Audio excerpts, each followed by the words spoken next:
Hello everybody, welcome to the Viswaprajna channel. Let me quickly do a sound check first.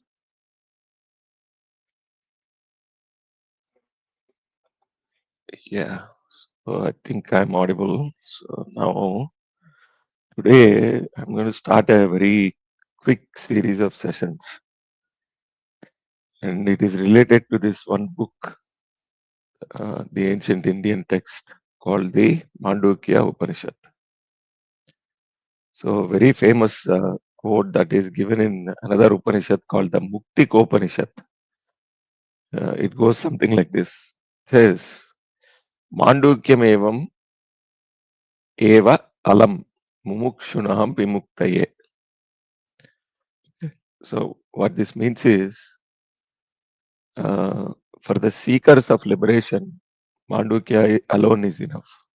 Now, not to confuse it with saying, if you read Mandukya, that's good enough. No, that's not the idea. The idea is there are enough concepts in Mandukya that if you take a look and try to understand what it is, then you will get to the fundamental propositions that are required for you to attain liberation. Now, with that said, I found this very interesting 24-page synopsis by a gentleman named James Swartz. So, this entire series of maybe 2 or 3 sessions I'm going to dedicate to him.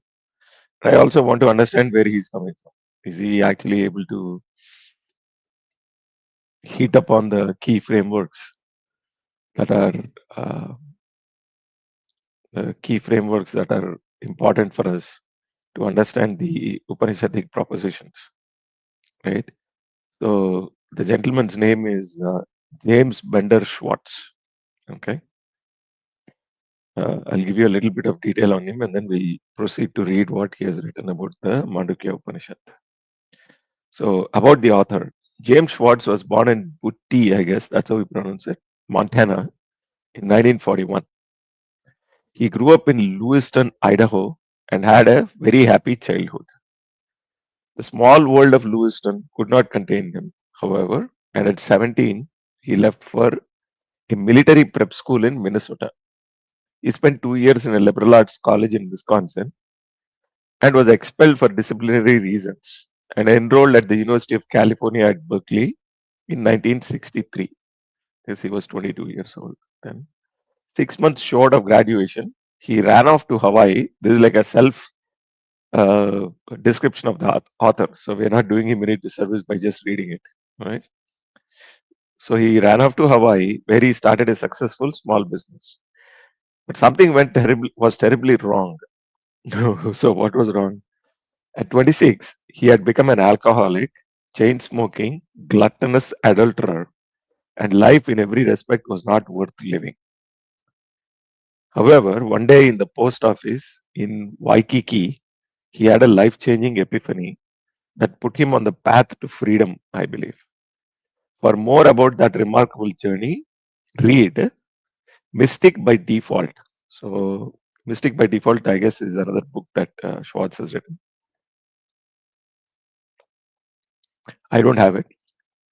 If I do find it, I'll try to read it and see if it is worth presenting for all of us to follow. But anyway, interesting guy, obviously.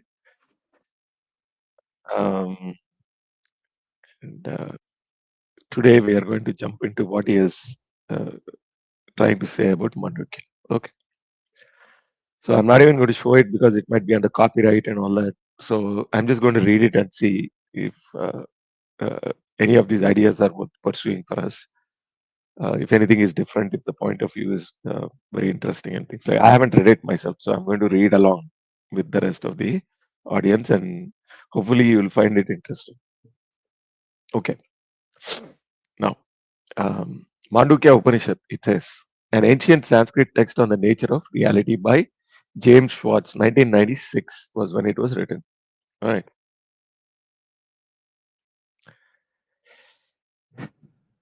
Mandukya Upanishad. Vedic culture is based on the Vedas, books of knowledge of great antiquity. The 4 Vedas are divided into 3 parts. Okay, I'll pause here. Spiritual butterfly girl, yes. There is Shankara Bhashya for it extensive. It runs about 250 pages and it's extremely involved, right? And it's not easy to present those kinds of texts because it's in the form of questions and answers.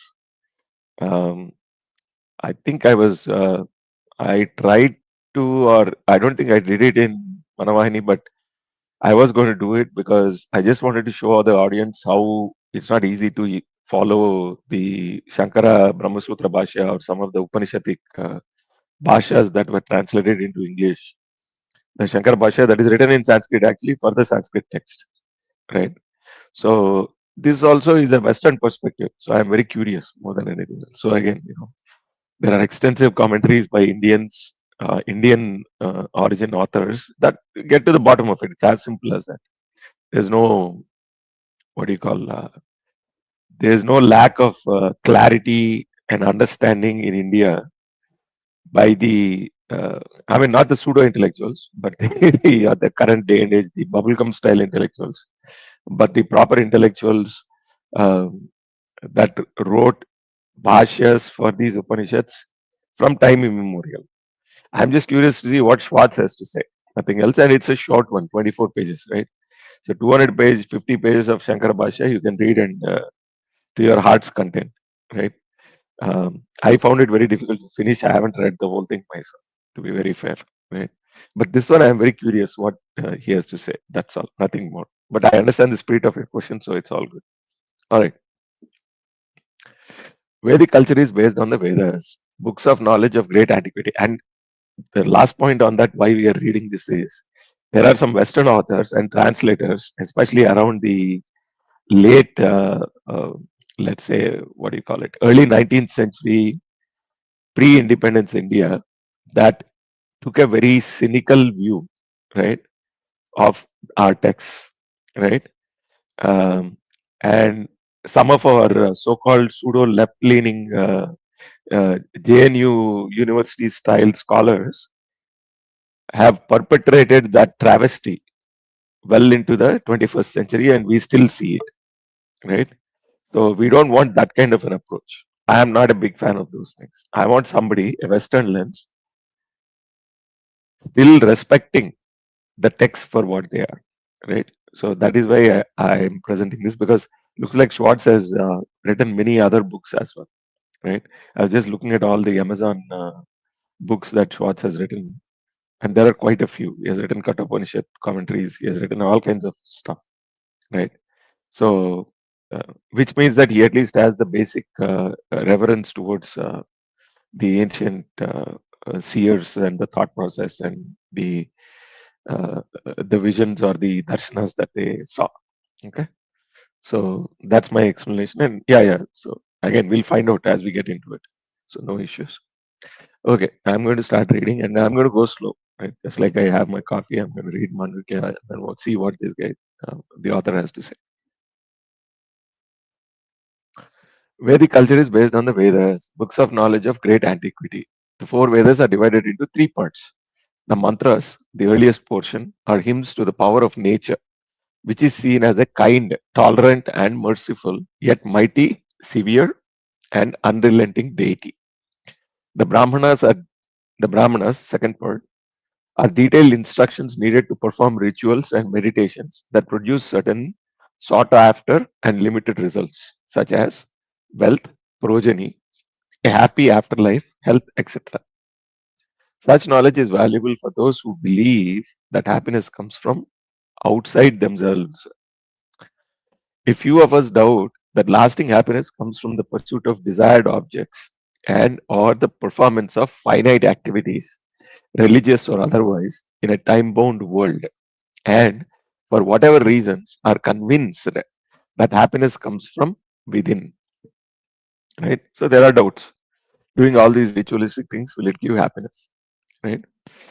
The Aranyakas or Upanishads, the third portion of each Veda, commonly known as the Vedanta, agrees and delivers an absolute knowledge, absolute in quotes, that under the right circumstances reveals the limitless blissful self, S in uppercase, and destroys the suffering arising from the belief in oneself as a limited being.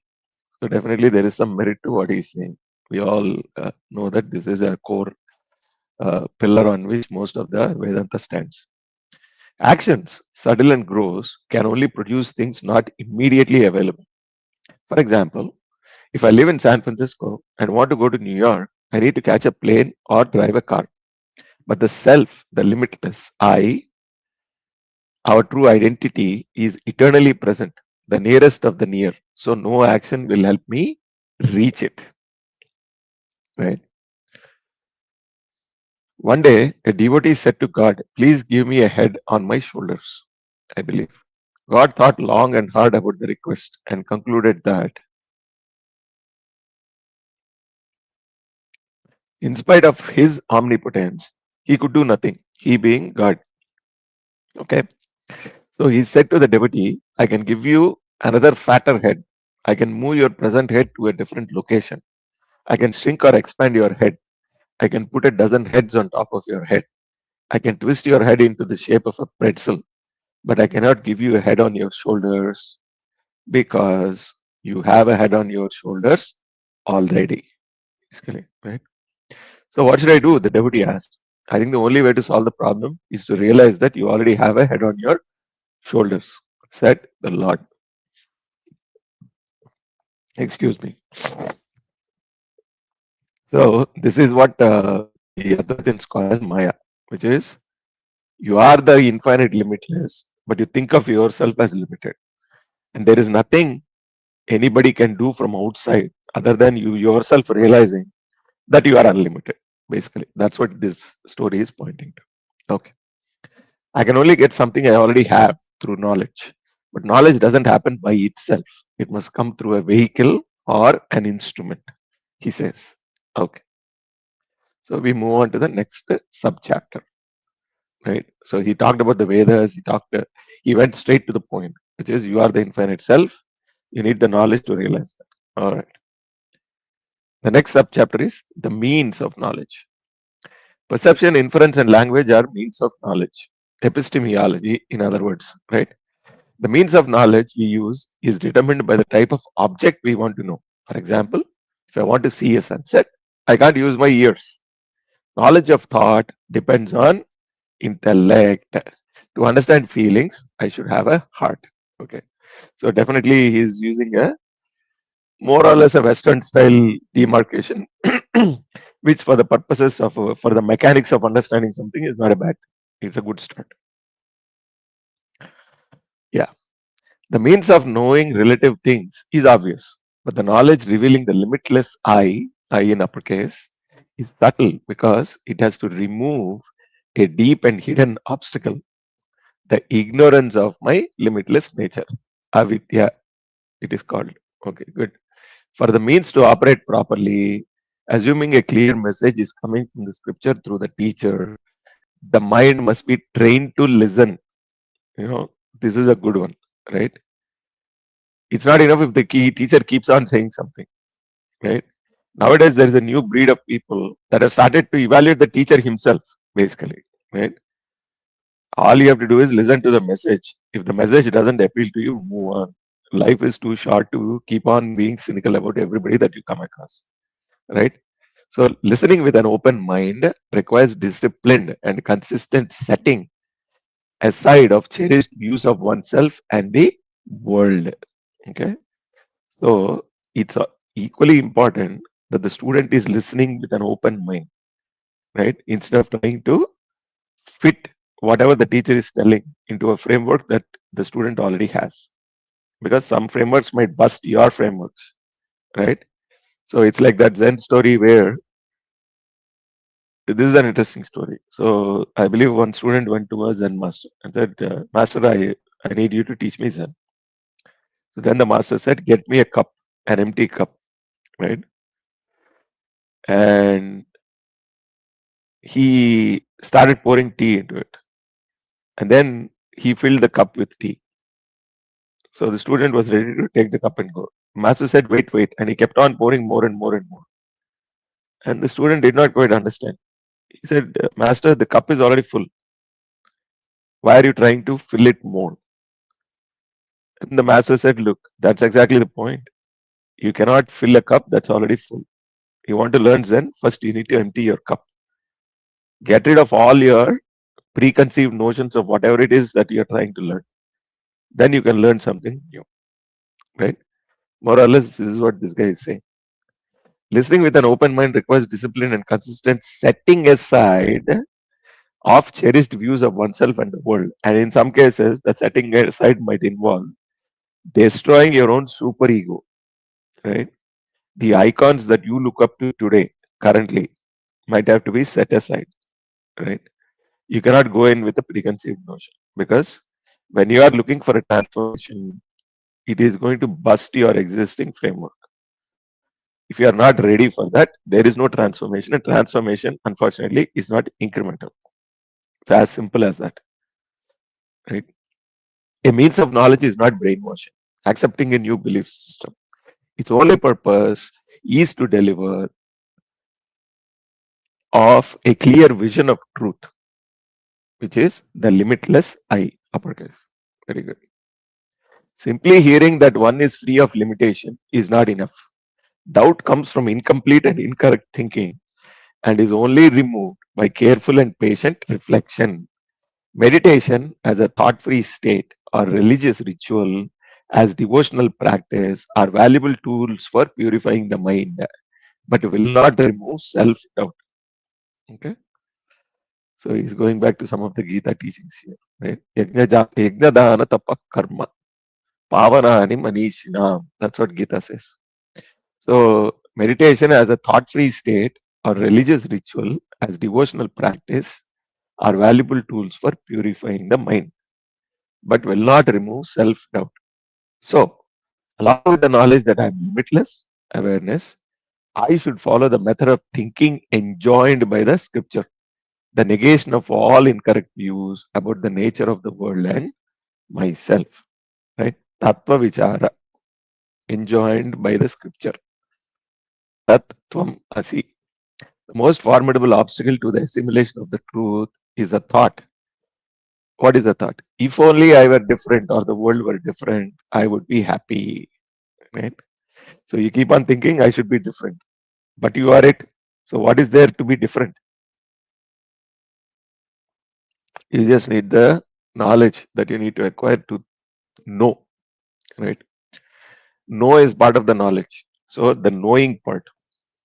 Looking forward to an ideal inner or outer situation is futile because life and oneself is already and always perfect, right?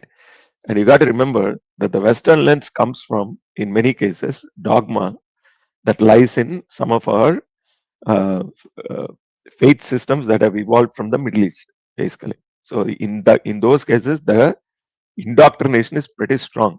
So when they keep on emphasizing that, you know, uh, you should not think that you're different or you're not perfect. You need something else to fulfill your life. That is the indoctrination that they are coming from. So deconditioning themselves from that is a big step for them, basically. Luckily, in the Indian context, it's not there. So you're already free to a certain extent, right? I mean, there are other kinds of frameworks that we are stuck in, but this is not one of them. When this thought is removed, as in like one is not perfect, the mind enjoys limitless vision. So spiritual practice, meditation, if you will, is a struggle to purify beliefs supporting the notion of oneself as a limited being. In other words, trying to look beyond the avidya. Okay. Words can only reveal. So now he's getting a little bit more into it, a little bit more. Words can only reveal known objects. Excuse me.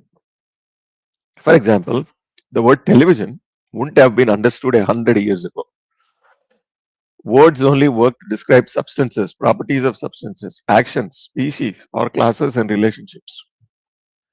So, how can the limitless I, which is apparently not an experienced object and obviously beyond these categories, be revealed through the teachings of Vedanta? Good question, right? Intermediate level question. As in, like, it's not basic, but also it's a little bit advanced. Good. So, if I say tree, a tree thought takes place in the mind because we have experienced trees. But the words limitless I don't mean anything to most of us because We think of ourselves as limited eyes, identification with the mind body complex. And the limitless I is the part of ourselves that can never be objectified.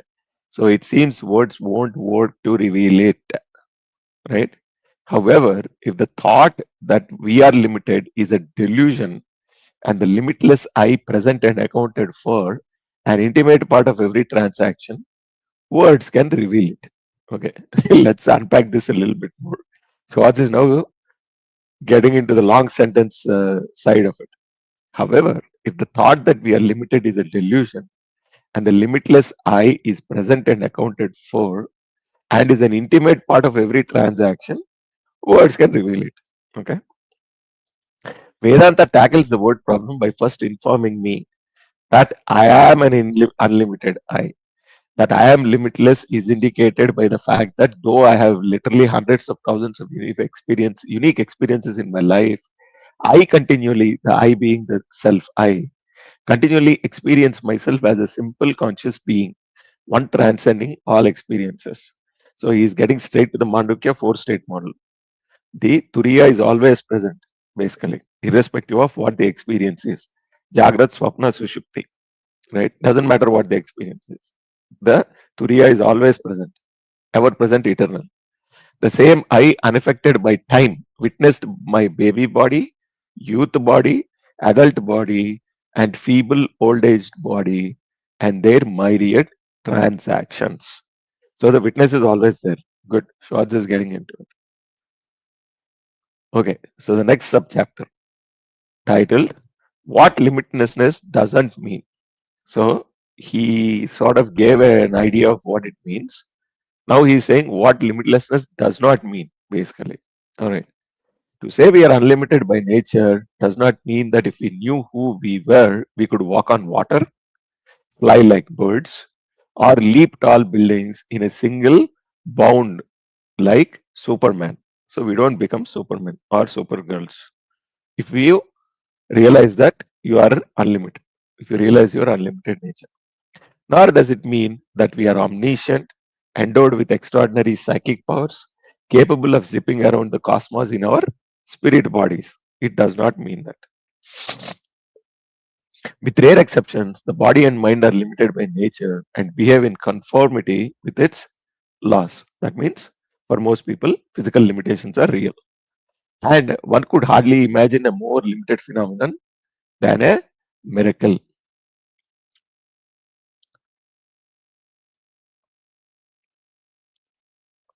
Even the miracles are limited, right?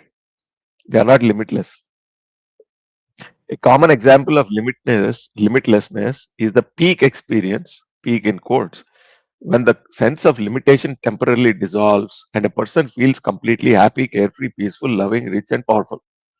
In deep sleep, we experience limitless and bliss. Limitlessness, I guess, and bliss.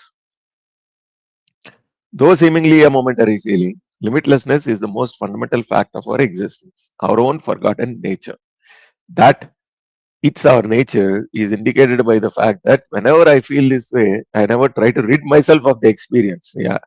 Unlike limitation, which I always view as a serious disease.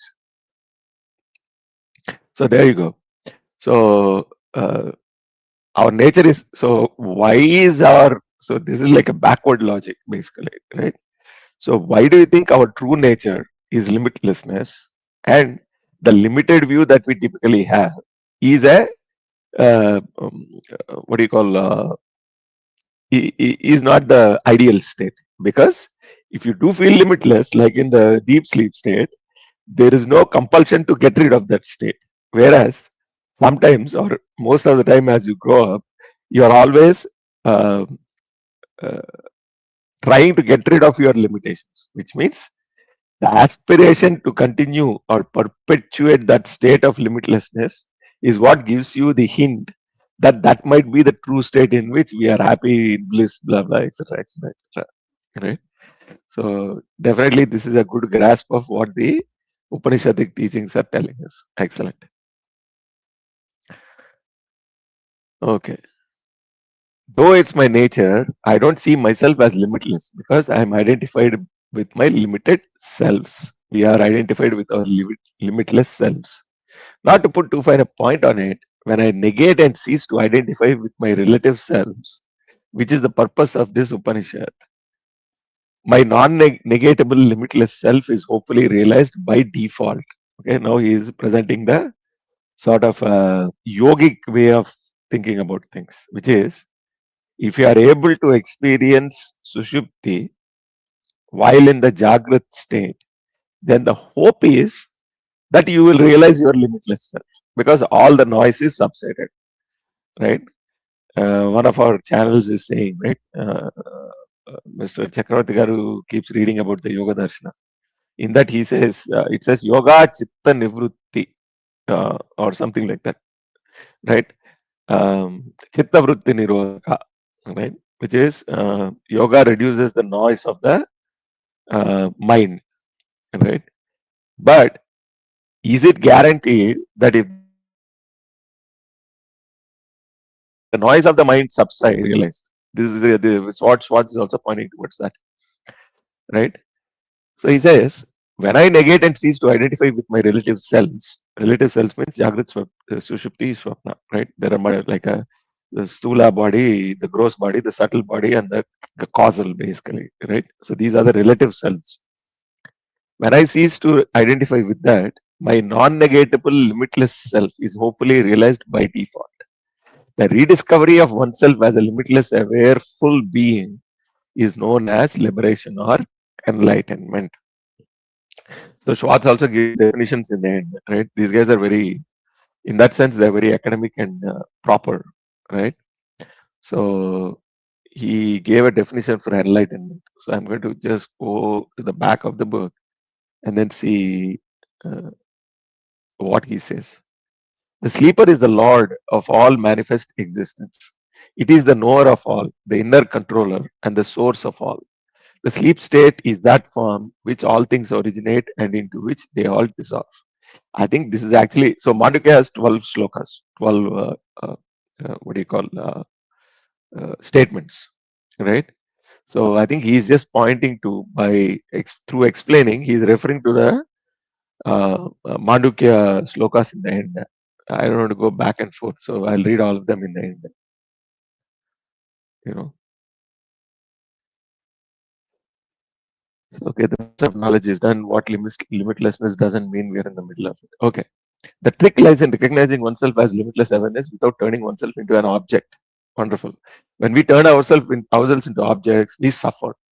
In a dream, a man decided to try to find his waking self and looked high and low with no success.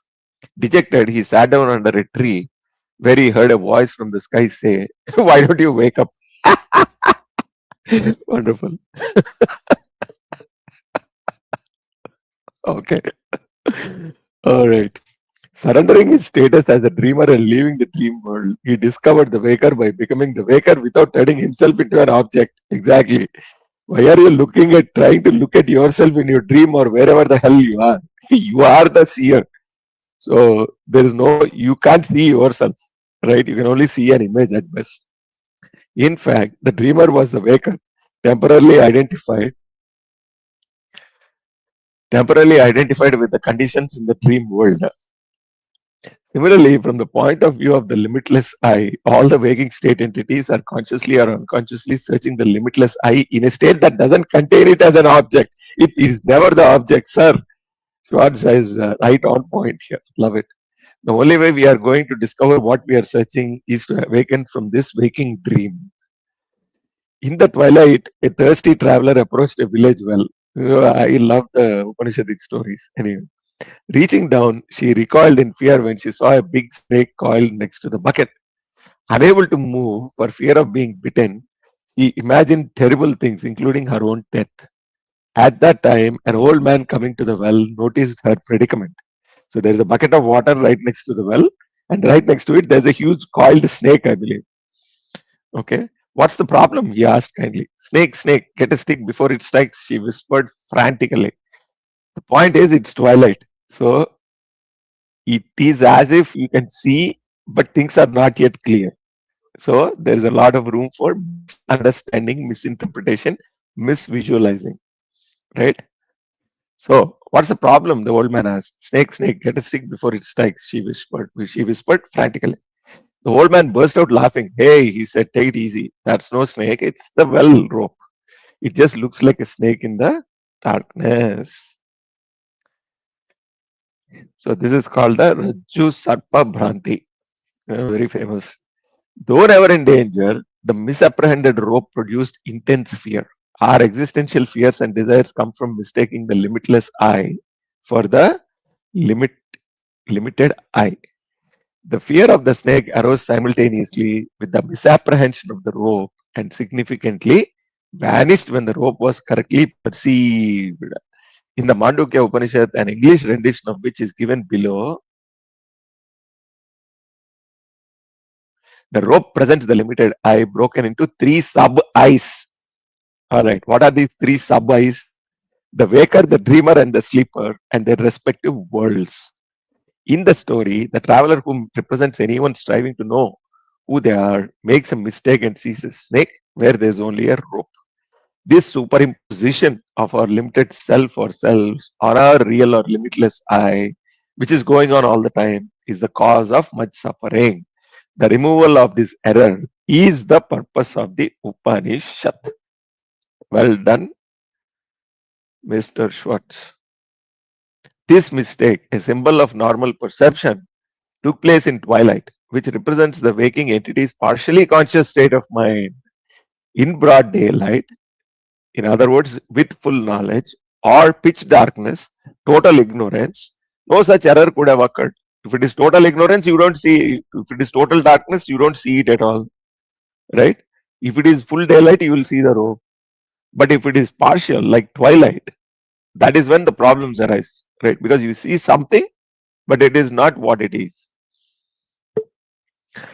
Okay. The error occurred because it's partial darkness. Because we are so obsessed with the objects of perception and the limited eye's reactions to them. In normal perception, we vaguely or incompletely see the limitless I, though it is an intimate part of every transaction, right? So we incompletely see it and we make an error that the I is not that limited, the limitless I, but it is a limited I. Okay. And we are unaware that the snake needs the rope, borrows its reality from the rope, meaning that my life exists because I exist, not the other way around. So, pointing to, it is never, I think, therefore I am. It is always, I am. And one of the things is, I think, one of the things I do, one of the transactions I do is, I am, therefore I think sometimes. Okay. And we are unaware that, okay, the snake reads the rope, blah, blah, etc., meaning that my life exists because I exist, not the other way around, right? The I always exists. My life is, sometimes it exists. The mind body view or the mind body upadhi is used sometimes. When I am in Sushupti, there's no mind, there's no body, deep sleep. Everything is cut. Even if we are superficially aware of our consciousness, we don't understand that deep inquiry into it confers freedom and endless bliss. Our story has a happy ending because the snake disappears into the rope and the traveler's suffering ceases. In reality, the disappearance of the snake, all of our false conceptions and discriminations, except in exceptional cases, comes about after long and patient inner work. So, highlight this, except in exceptional cases, right? That is a very important point, right? So, for example, I was listening to this story about Hasta Malaka, one of Shankara's disciples. So, an exceptional case, born realized or some such thing, right? Born without the error, basically, right? If you think of the error as a manufacturing defect, then they are born without the defect. But because it is so pervasive, if you think of not having the error as a manufacturing defect, he is born with the manufacturing defect. Either way, he is different. Okay. The aim of the Mandukya is to analyze the creation and arrive at the limitless I. But the analysis of the creation, as modern science will testify, is daunting because every advance in knowledge opens up to a new era of ignorance. Wonderful. So the Upanishad takes a shortcut. By equating the limitless I consciousness with the world, as it does in the first mantra, the whole cosmos is the word Om. We come to understand the world by inquiring into the self, basically, right?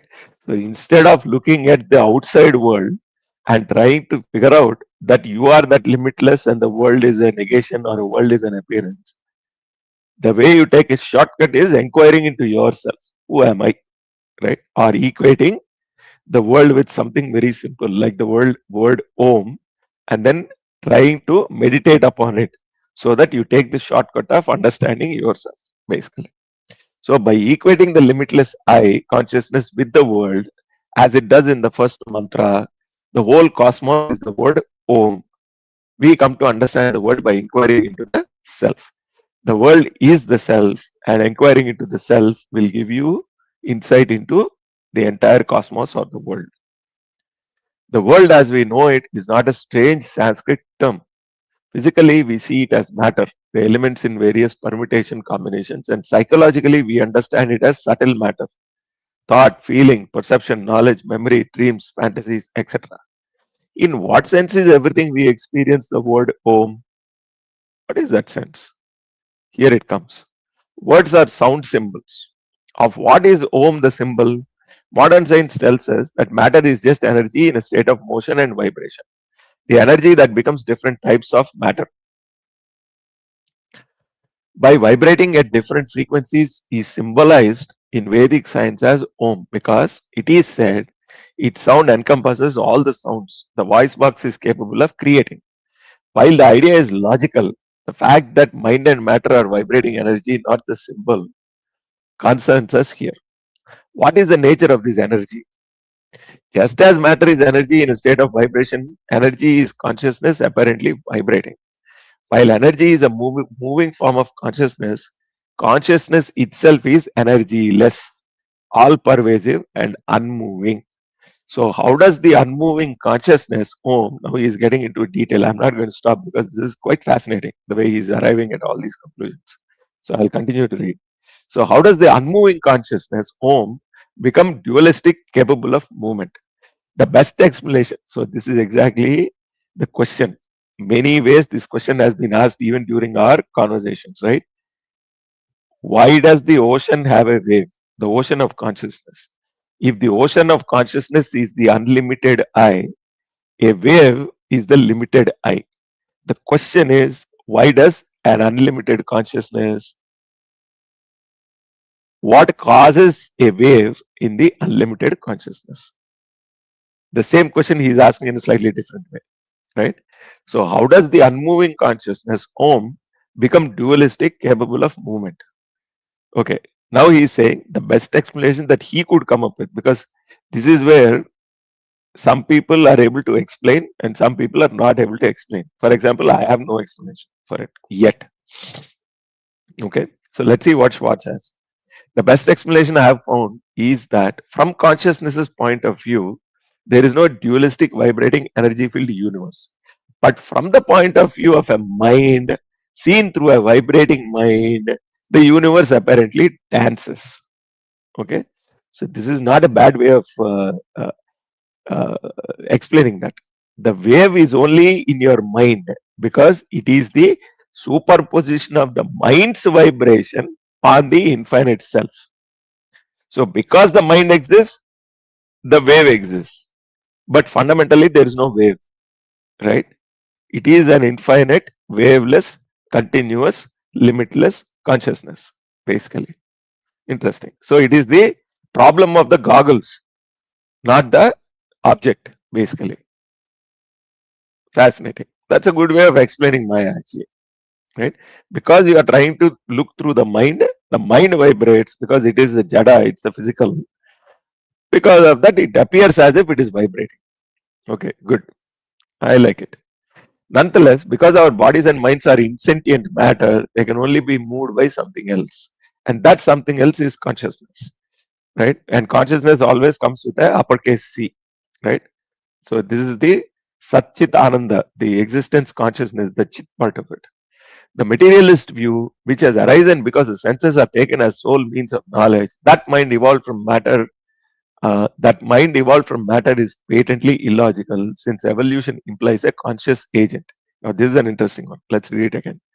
From the materialistic view, which has arisen because the senses are taken as the sole means of knowledge, epistemological error basically, that mind evolved from matter is patently illogical since evolution implies a conscious agent. This is completely refuting the Buddhist, what is that, Sankhatavada basically. Okay. Though unmoving by nature, consciousness is capable of inspiring movement in its vehicles.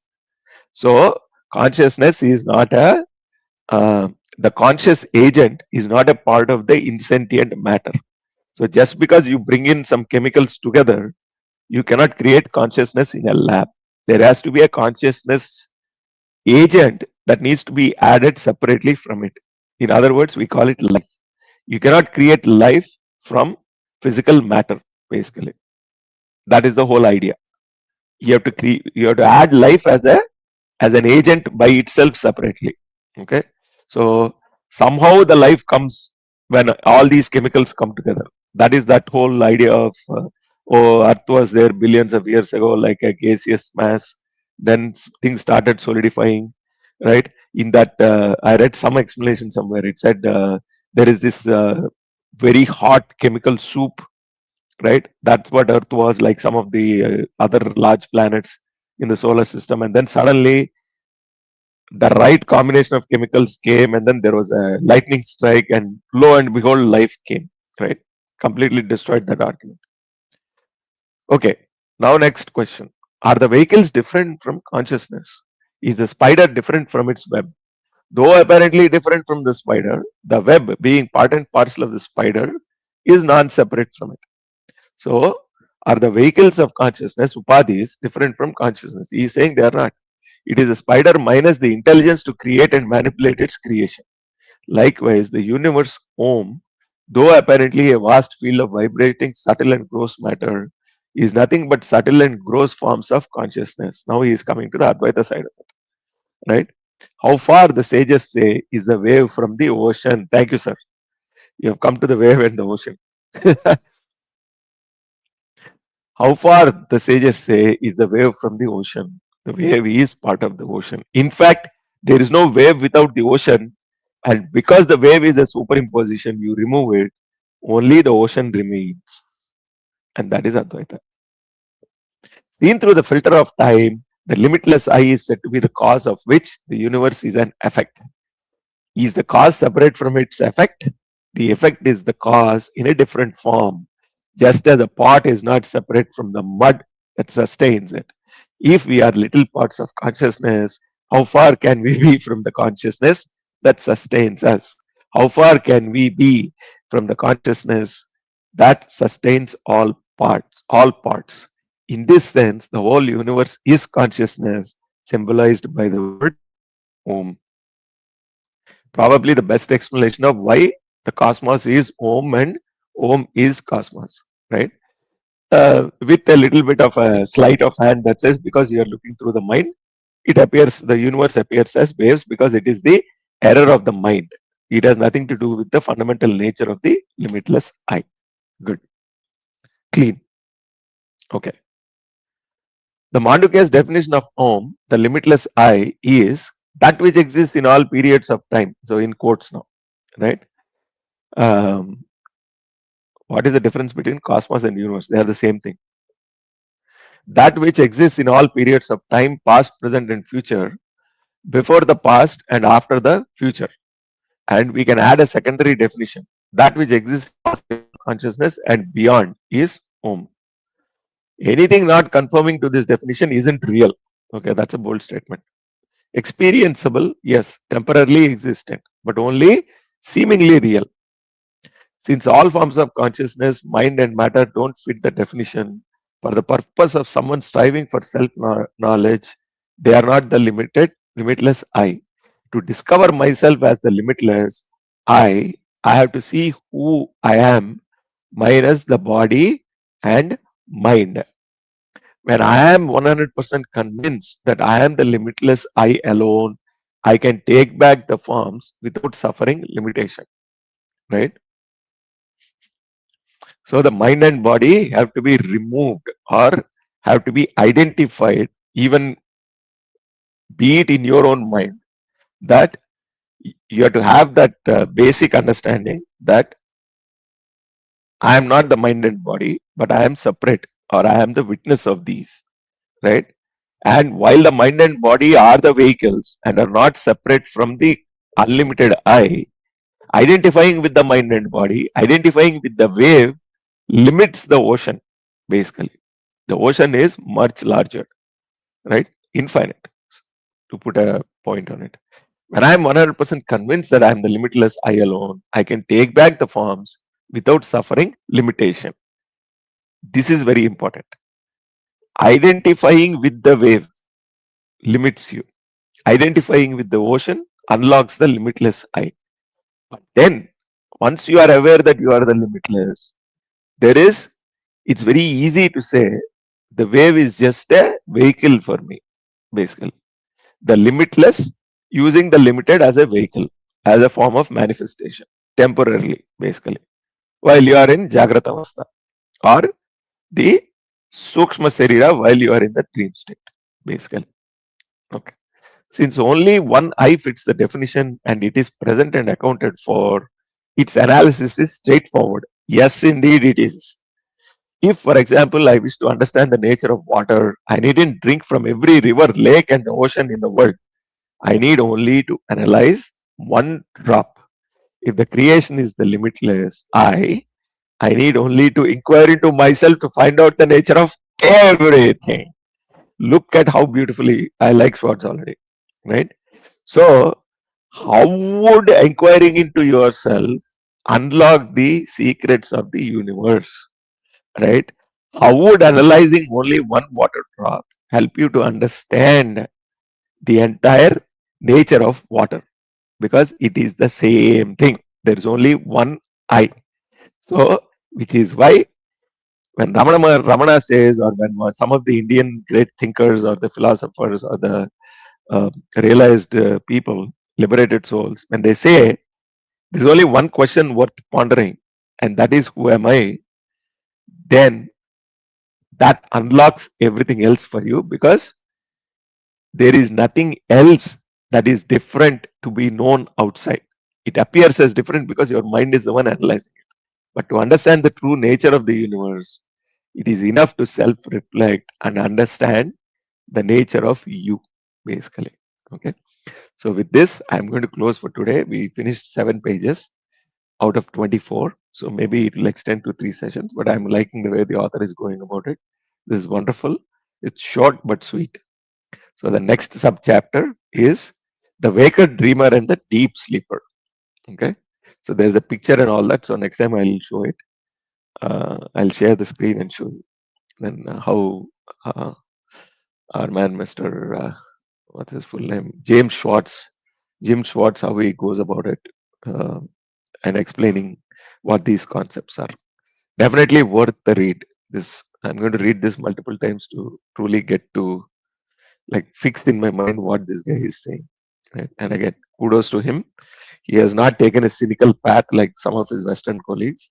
He has definitely tried to grasp the core nature of it. And for these sessions, there's no discussion. Right? I don't no discussions, no sharing link, no nothing. Right? I'm just going to read and try to understand.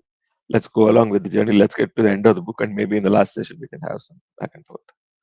With that, thank you very much for the listeners, whoever is listening now, and whoever will listen in the future. Please like and subscribe if you like the channel. I'll continue to do the work. Have a wonderful. If you are in the US, it's a long weekend. It's a federal holiday today for us. Otherwise, Father's Day is on the 21st. So uh, enjoy Father's Day as well for all those people who recognize this day. With that, thank you and goodbye.